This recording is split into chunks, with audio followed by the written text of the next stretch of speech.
বিরতির পর স্বাগত। ইতিমধ্যেই নির্বাচনী আবহ চলছে গোটা রাজ্য জুড়ে।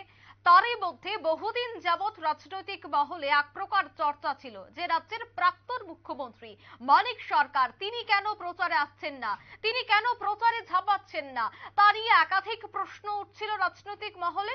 তাই অবশেষে কর্মীদের কৌতূহল কাটিয়ে কংগ্রেস প্রার্থীর প্রচারে সামিল হলেন প্রাক্তন মুখ্যমন্ত্রী মানিক সরকার। রবিবার ফের আশিস সাহার হয়ে প্রচারে নামলেন রাজ্যের প্রাক্তন মুখ্যমন্ত্রী। নতুন নগরে আজ জোট প্রার্থীর হয়ে আওয়াজ তুলবেন মানিক সরকার। সে বিষয়ে বিস্তারিত জানবো। টেলিফোন লাইনে রয়েছে নিউজ ভ্যানগার্ড প্রতিনিধি শেখ মনিরুল। মনিরুল, কর্মী সমর্থকদের মধ্যে বহুদিন যাবৎ এক প্রকার প্রশ্ন ছিল, তবে কি তিনি ইন্ডিয়া জোটের সমর্থন করছেন না, যার জন্যই তিনি কোনো ধরনের প্রচারে আসছেন না। কিন্তু অবশেষে গতকাল থেকে তিনি বিভিন্ন জায়গায় প্রচারে যাচ্ছেন। আজকেও তিনি জোট প্রার্থীর প্রচারে তিনি বক্তব্য রাখবেন, কি বলবে? দেখো, আরেকটু পরেই হয়তো জোট প্রার্থী সমর্থনে বক্তব্য রাখবেন তোমার হচ্ছে এ রাজ্যের প্রাক্তন মুখ্যমন্ত্রী মানিক সরকার। মানিক সরকার তিনি রাজ্যের প্রাক্তন মুখ্যমন্ত্রী এবং সিপিআইএম এর পলিট ব্যুরোর সদস্য। সেই জায়গা থেকে তার এই বক্তব্য রাখা অত্যন্ত প্রাসঙ্গিক। কিন্তু প্রশ্নটা হচ্ছে, কয়েকদিন আগে পর্যন্ত মানে গতকালের আগের পর্যন্ত শনিবার পর্যন্ত কিন্তু সেইভাবে এ রাজ্যের প্রাক্তন মুখ্যমন্ত্রীকে খোলাখুলি আশিস সাহার সমর্থনে প্রচারে নামতে দেখা যায়নি। যার ফলে কিন্তু একটা রাজনৈতিক মহল একটা অভিযোগ করছিল, তাহলে কি এই যে সিপিএম মাঝে মধ্যেই আগে এক সময় বলতো কংগ্রেস তাদের প্রধান শত্রু, সেই শ্রেণী শত্রু কি এখনো তারা কংগ্রেসকে মনে করেন শুধুমাত্র শুধুমাত্র ক্ষমতায় ফেরত আসার জন্য কংগ্রেসের সঙ্গে কি তারা জোট বেঁধেছে? এমনটা কিন্তু রাজনৈতিক মহলের পক্ষ থেকে একটা প্রশ্ন তোলা হচ্ছিল। সেই জায়গা থেকে কংগ্রেসকে যে তারা শ্রেণী শত্রু এই মুহূর্তে মনে করছেন না এবং বিজেপিকে রুখতে কংগ্রেসকে যে তাদের প্রয়োজন, সেই বার্তাটা মনে হয় মানিকবাবু বুঝেছেন যে দেওয়া উচিত। না হলে এ রাজ্যে জোটের যে পরিস্থিতি বা জোটের যে আবহ, সেটা কোথাও একটা ক্ষতি হবে, তা কিন্তু বিলক্ষণ বুঝতে পারছিলেন মানিকবাবু। তার জন্যই গতকালই কর্মীদের যে কৌতূহল ছিল কবে জোট প্রার্থীর সমর্থনে মানিক বাবু প্রচারে নামবেন, এই বিষয়টা কিন্তু কর্মীদের মধ্যে কৌতূহল ছিল।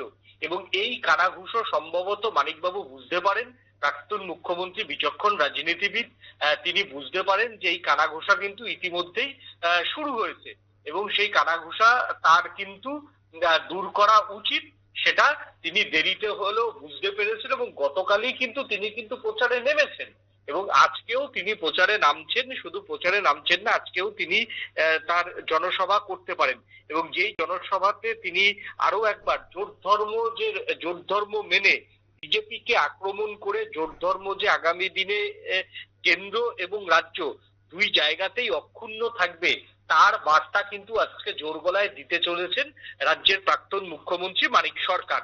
এবং মানিক সরকার যেহেতু পলিট ব্যুরোর সদস্য, তাই তার দায়িত্ব কিন্তু অনেকটাই।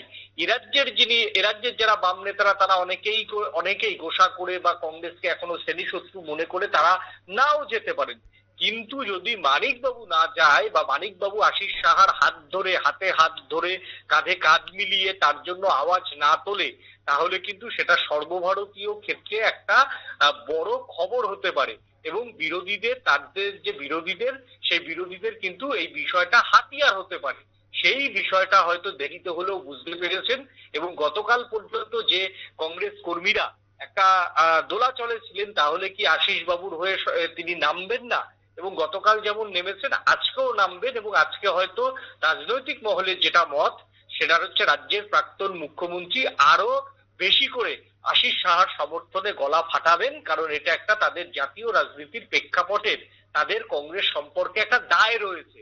কংগ্রেসের যতটা বামেদের নিয়ে দায় রয়েছে, তেমন কিন্তু তার থেকে অনেক বেশি দায় রয়েছে বামেদের। কারণ কংগ্রেস টিম করে হলেও সর্বভারতীয় ক্ষেত্রে এখনো 2-4টে রাজ্যে জ্বলছে। সেই ক্ষেত্রে সলতের একমাত্র প্রদীপ কেরল জ্বলছে, পশ্চিমবঙ্গেও শূন্য, এ রাজ্যেও প্রায় শূন্যের পথে। সেই জায়গা থেকে এই বার্তা যদি না দেওয়া যায়, তাহলে সর্বভারতীয় ক্ষেত্রে বামেরা আরো কঠিন হবে। আর কংগ্রেস যদি এই মুহূর্তে বামেদের হাত ছেড়ে দেয়, তাহলে কিন্তু বামেরা জাতীয় রাজনীতিতে প্রায় অপ্রাসঙ্গিক বলা হবে, কারণ তাদের তো ত্রিপুরা থেকে সাংসদ নেই, পশ্চিমবঙ্গে থেকে সাংসদ নেই, গত বছর কোনো সাংসদ ছিল না, এই বছর কি হবে সেটা পরের বিষয়। এবং এই বছরও যদি কংগ্রেসের সঙ্গে তাল না মেলায়, তাহলে সর্বভারতীয় ক্ষেত্রে বামেরা বা সিপিএম এক ঘরে থাকবে, যাকে বলা হয় এক ঘরে।